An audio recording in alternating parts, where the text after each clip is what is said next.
Hi and welcome back to the SaxTuition YouTube channel. My name's Jeremy. This is part 2 in our 3-part mini-series on learning the basics of music theory. So if you've just stumbled across this video for the first time, go back and watch the first video before continuing with this one. I've put a link in the description below.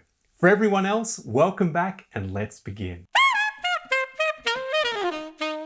So in our first video, we learned about beats, bars, time signatures, whole notes, half notes, and quarter notes, and hopefully you also had a chance to head over to the SaxTuition website to download the free PDF, which will help you along with this series. Today, we're going to start with another new topic, rests. Now, as you've probably noticed, music has a very conversational style about it, and I like to think about a musical phrase as being like a sentence. To be an effective communicator, you need to leave some space every now and then when you talk. So that's why we have rests. On the saxophone, it also very importantly gives you a chance to breathe. Now let's start with the quarter note's lazier brother, the quarter note rest. Now, I don't know any other way to describe this symbol except for maybe a squiggly line. But don't worry, you'll see these rests very often in sheet music, so you'll be able to spot them before you know it. Now, let's look at what this looks like in an example. As you can see, we have a mixture of quarter notes, half notes, and whole notes, along with a few quarter note rests. I'm going to set the tempo of the metronome to 80 BPM, and let's clap through this piece together. I'll count you off. Ready? 1, 2, 3, 4.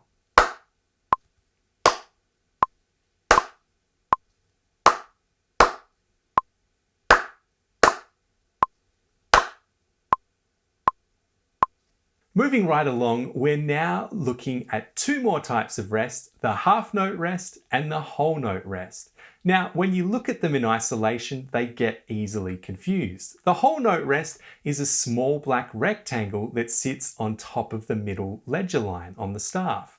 Like the half note itself, it lasts for 2 beats. The whole note rest, on the other hand, also looks like a small black rectangle, but it's a little bit higher on the staff. It hangs onto the bottom of the second highest ledger line. Take a look at them side by side. It is a little bit confusing, don't you think? Thankfully, things get a whole lot less confusing when you see them in context. As you can see by the following example, when you see the bar lines in place, it becomes much more obvious which rest lasts 2 beats and which one lasts 4 beats. You can see clearly here that an entire bar is taken up by a rest symbol.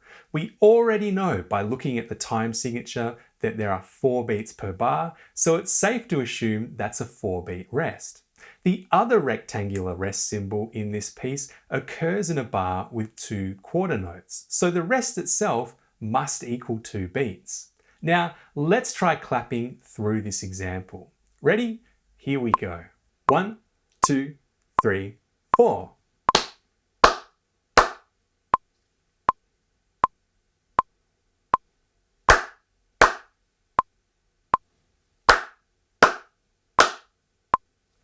Now, as you'll see in the PDF, I've put some more practice examples in there for you to clap along with. Remember, you can pull up a metronome anytime simply by Googling the word metronome and using the built-in one Google provides at the top of the results page.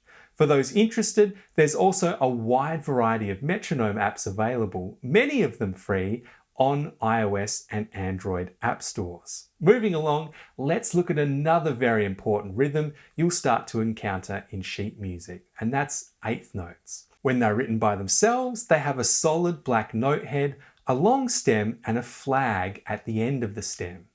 Usually though, you'll see them written in pairs. When this happens, they're beamed together just like this. So if a quarter note is worth 1 beat, what's an eighth note worth? If you guessed half a beat, you got it. Beats themselves can be broken up using a technique called subdivision. When we subdivide, rather than counting through a bar like 1, 2, 3, 4, we can use the word and to represent the eighth notes, just like this. 1 and 2 and 3 and 4 and. This helps to give us an awareness of the eighth notes as we count through a piece of music.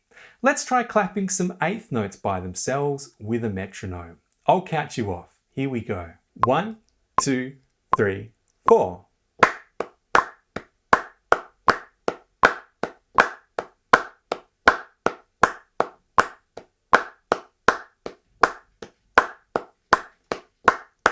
Now, let's try clapping every second eighth note. This is called clapping the offbeats. When we write it down, it looks like this. Notice those new rest symbols you haven't seen before? Those are our eighth note rests. So when we clap through this, we're just going to be clapping the ands. 1 and 2 and 3 and 4 and.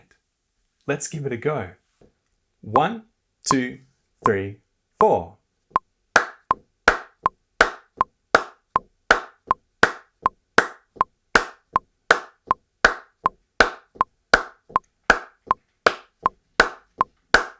Excellent work. When you're just starting out, you're not going to see too many offbeat rhythms in the music you'll be playing, but it's good to have an awareness of how these eighth notes fit together and how to count through these beats when you do start encountering them.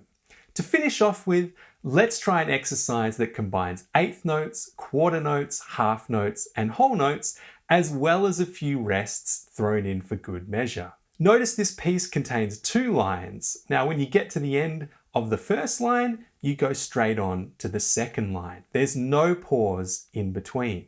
You may have also noticed the very first bar does not contain 4 beats. It only contains 1.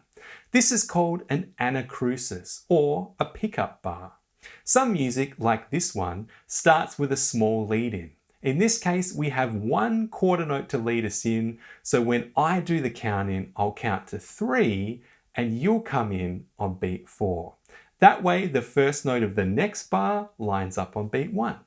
Ready? Here we go. Oh, 1, 2, 3.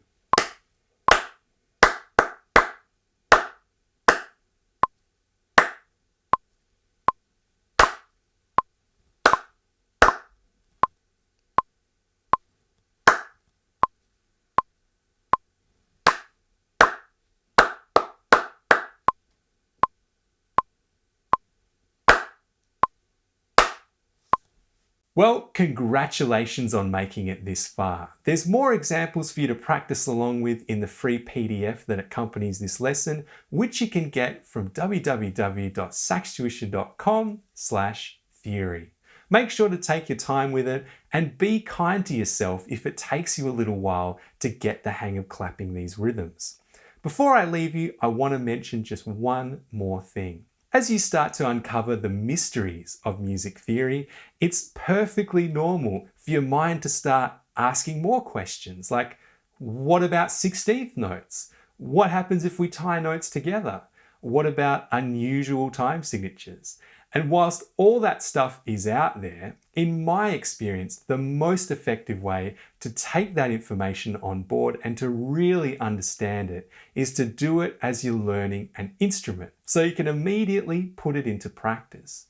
The purpose of this mini course is just to give you a firm grounding in the basics of music theory before getting started. So, if you're interested in the saxophone, you want to continue learning music theory, and you enjoy the style of these lessons, check out the SaxTuition Beginner Series. It's a complete package for learning the saxophone from scratch. There's 12 lesson videos, a 68-page ebook, and over 200 play-along tracks for you to play along with. You can watch lesson 1 right here on YouTube, and I've put a link to that in the description below. Remember, the last video in this series is all about pitch, so if you've been waiting to hear some simple methods for remembering which note is which, stick around and watch it right here on YouTube. Well, thanks again, guys. I'll see you all again soon.